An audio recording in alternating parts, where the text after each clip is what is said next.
Six question का अब हम देखते हैं सेकंड पार्ट। सेकंड पार्ट में हमारे ये 4 वर्टिसेस गिवन है और हमें चेक करना है कि ये किस तरह का क्वाड्रिलेटरल फॉर्म करते हैं।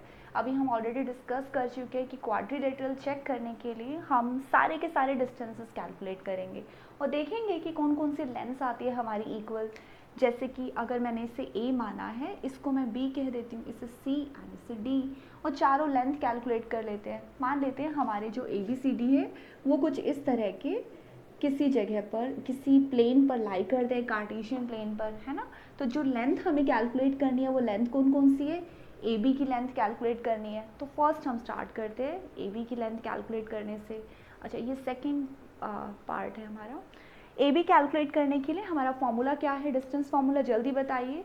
x2 माइनस x1 यानी कि 3 माइनस 3 पूरे के ऊपर square, plus y2 minus y1 यानी 1 माइनस 5 पूरे के ऊपर स्क्वायर। अब अगर कैलकुलेट करते हैं ये कितना आएगा, 3 प्लस 3 यानी कि 6, 6 का स्क्वायर 36, प्लस इसका क्या होगा 4, 4 का स्क्वायर यानी 16, 36 प्लस 16 हमारे पास हो गया 3 प्लस 1 4 और 1 5, अंडर रूट 52 आ रहा है।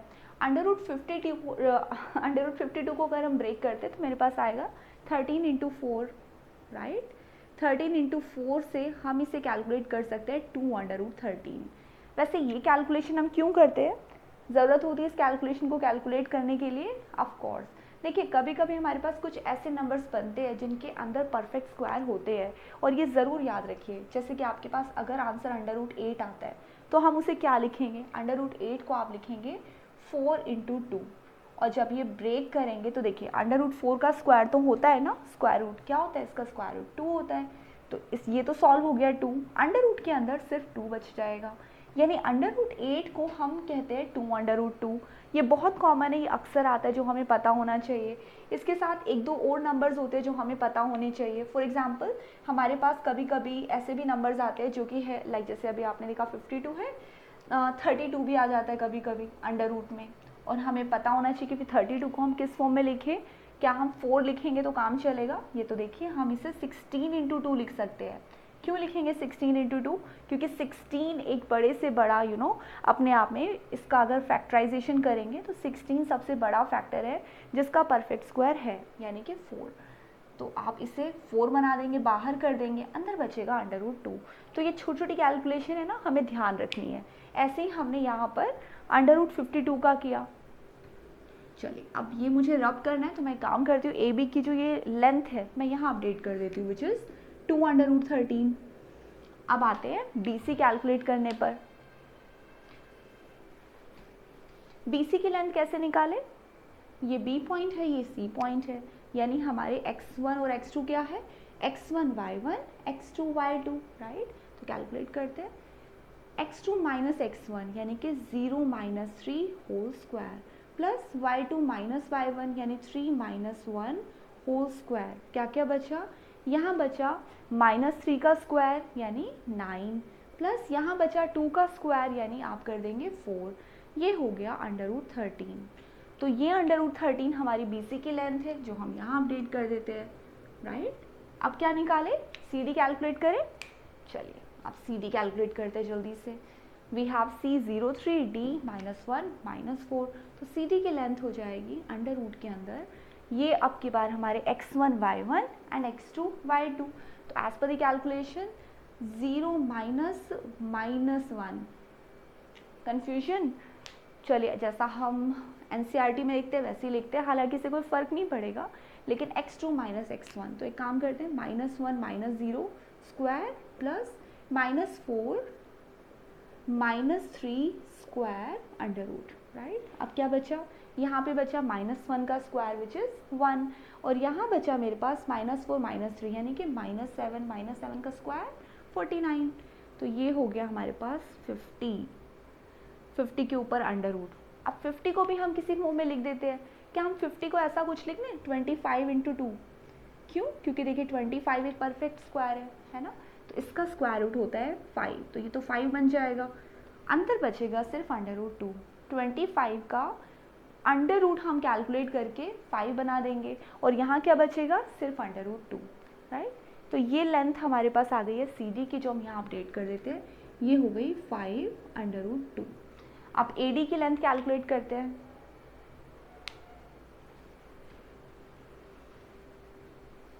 AD यानी मेरे पास A पॉइंट है -3, D पॉइंट है -1, -4, थोड़ा पास लिख लेती हूँ, -3 एंड 5, और D है -1 एंड -4। तो इस कैलकुलेशन के लिए AD हमारे पास आएगा x1 y1 x2 y2, right.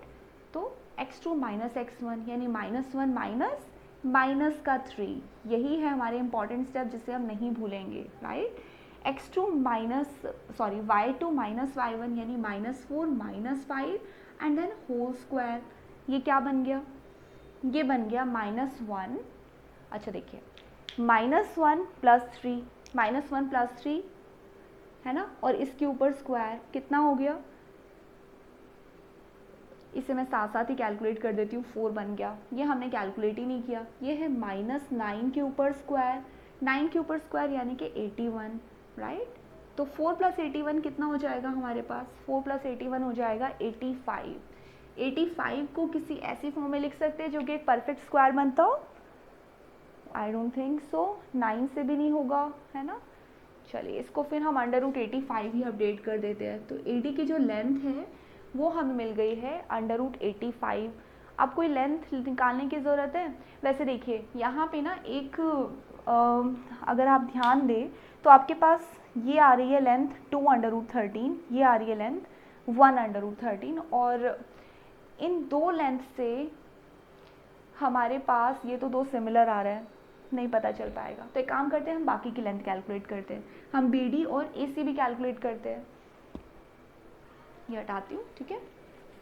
अब पहले कैलकुलेट करते हैं हम AC की लेंथ। AC कितना है? AC की लेंथ कैलकुलेट करने के लिए हम A पॉइंट और C पॉइंट को साथ साथ लिख लेते हैं, या अच्छा छोड़िए, ट्राई करते हैं। AC के लिए हमारे पास क्या क्या पॉइंट है? x1 y1 x2 and y2, यानी हमारे पास x2 - x1 करना है तो होगा 0 -3 एंड पूरे के ऊपर स्क्वायर, प्लस y2 - y1 यानी 3 - 5 और पूरे के ऊपर स्क्वायर। ये कैलकुलेट करने पर मेरे पास बचा प्लस का 3, है ना। प्लस के 3 का स्क्वायर कितना होगा? 9 होगा। यहाँ पे -2 का स्क्वायर करेंगे तो कितना आएगा?